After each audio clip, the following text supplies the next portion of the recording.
Yes, report of investigation, program code, smuggling task force, Michael Cuniff, special agent DEA, file number GE85X005, CC-840056,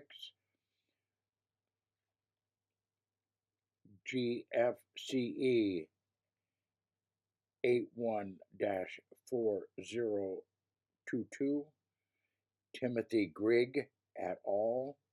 Title, date prepared December 3rd, 1985. Other officer, Maine Special Police Trooper Michael Vittum, preliminary debriefing of Leslie Wallace. Synopsis: Leslie Wallace has provided information as an accomplice witness to two successful drug smuggling incidents in New England as follows. Incident 1: the successful offloading of hashish on Gross Neck in Walboro, Maine in 1981. See files GFCE 814022 and CE 85-X005. Incident 2: the successful offloading of marijuana in Boston in 1981. See file CC 840556. Details: Special Agent DEA Michael Cuniff and Trooper Michael Vittum interviewed Leslie Wallace in Bangor, Maine on 11/27/85 in Bangor concerning his knowledge of criminal activity.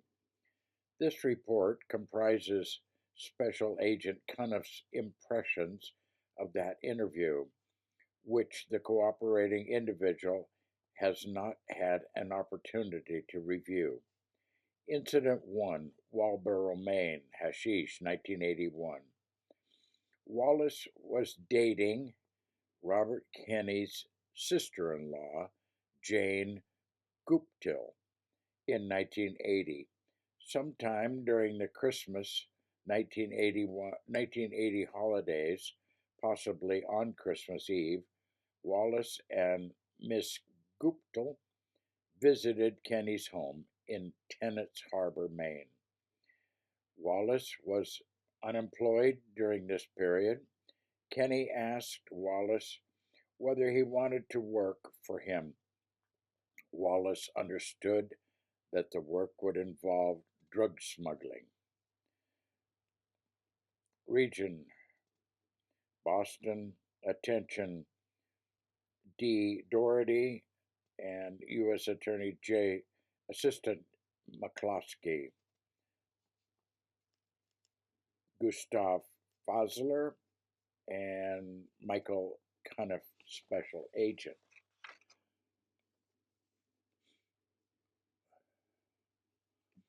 Wallace thought over what Kenny had proposed and told Kenny later that he would be interested in the work.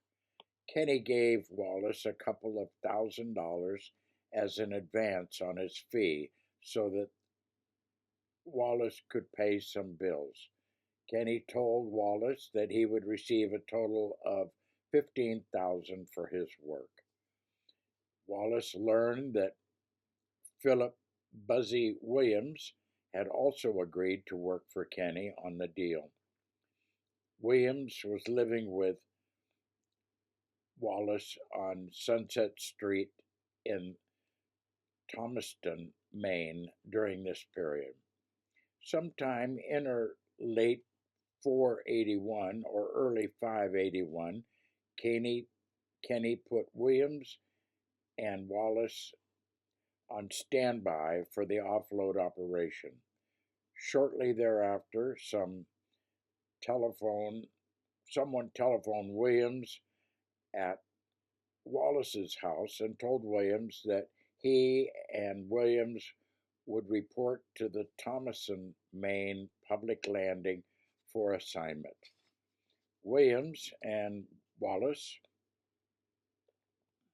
responded to the public landing as instructed, where they met Alan Winchenbach with his speedboat and Ralph J.R. Winchenbach with his speedboat. Wallace and Williams accompanied Alan Winchenbach in his boat down the Gorges River and mouth and out to the open sea, where they met 3 lobster boats. Wallace and Williams got into one of those lobster boats, possibly one owned by Craig Pryor, roughly at dusk.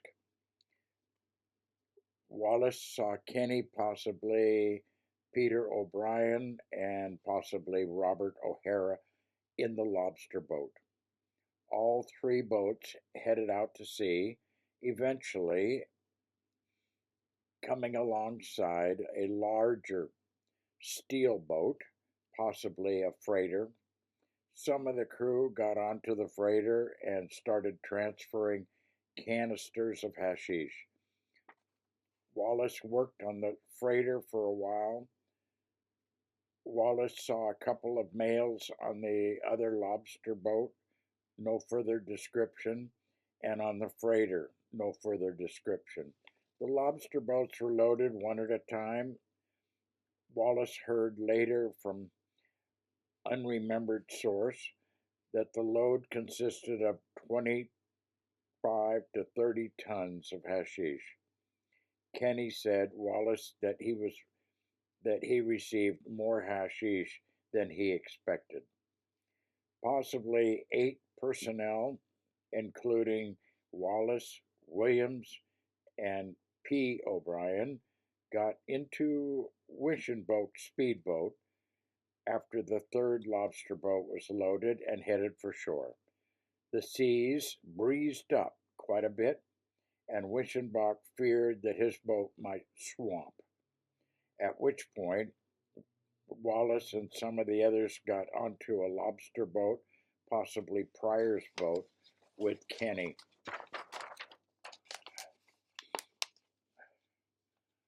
Wallace and the others landed at a location in the Walboro, Bremen, Maine area, where they formed a human chain to transfer the hashish from the boat to shore.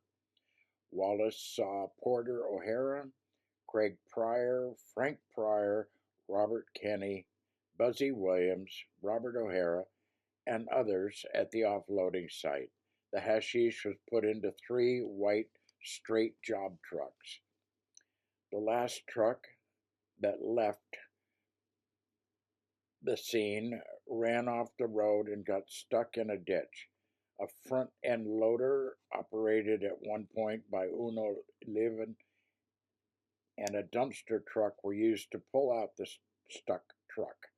Afterwards, Wallace, Ralph Winchenbach, and several others got into the dump truck and were dropped off at a home in the Walboro, Bremen, Maine area, where they made telephone calls in an effort to get transportation home. R. Winchenbach borrowed a car and gave Wallace a ride to his house.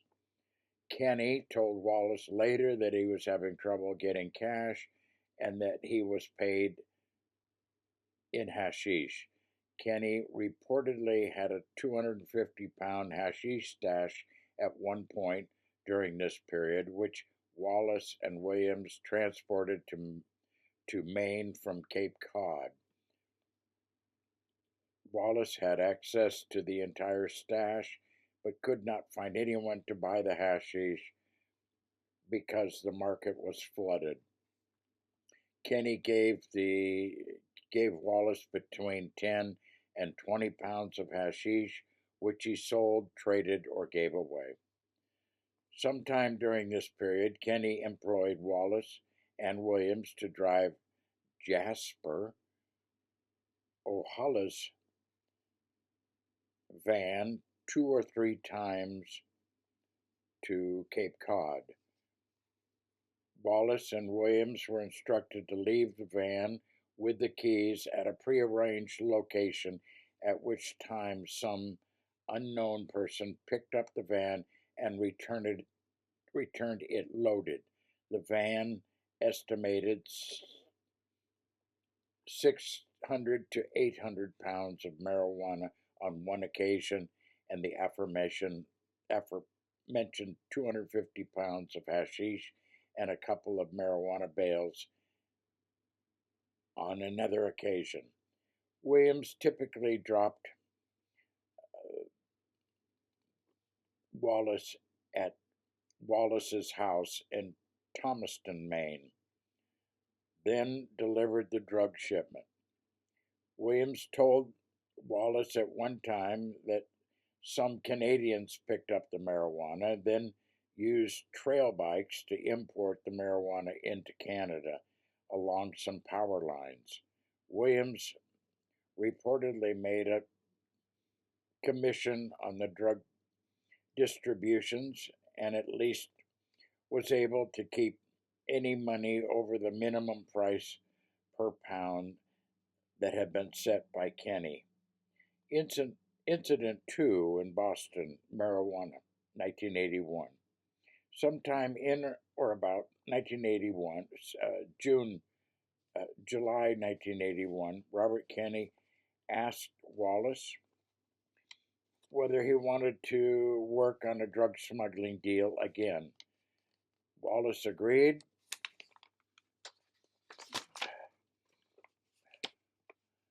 Kenny told Wallace that he would have to travel to an offloading site and promised him $15,000 fee. On the day of the offload, Jasper O'Hala, Wallace, Philip Buzzy Williams, Alan Winchenbach, and Ralph Winchenbach rode to O'Hala's van to the vicinity of the Commonwealth Pier on Boston waterfront, where they met Kenny and Peter O'Brien at Jimbo's bar. Kenny told Wallace and the others that the boat had been delayed. One night, the aforementioned group that had traveled in the van stayed overnight aboard a fishing boat on the waterfront that Winchenbach had access to. Robert O'Hara and Gilbert Gibby Lane brought a tractor trailer to Boston from Maine and spent the night at a local motel. The following personnel met on the Boston waterfront on the next night: Wallace, Jasper O'Hala, Philip Buzzy Williams, Alan Winchenbach, Ralph Winchenbach, Robert Kenny, Peter O'Brien, Gilbert Gibby Lane, Robert O'Hara, and a crew from Boston area. The boat arrived. Someone, possibly Williams, told Wallace that Roy Turner was the captain of the boat, and the shipment consisted of 20 tons of marijuana. The crew transferred marijuana bales from the boat to the truck brought by Lane and O'Hara first. The driver of a second tractor-trailer truck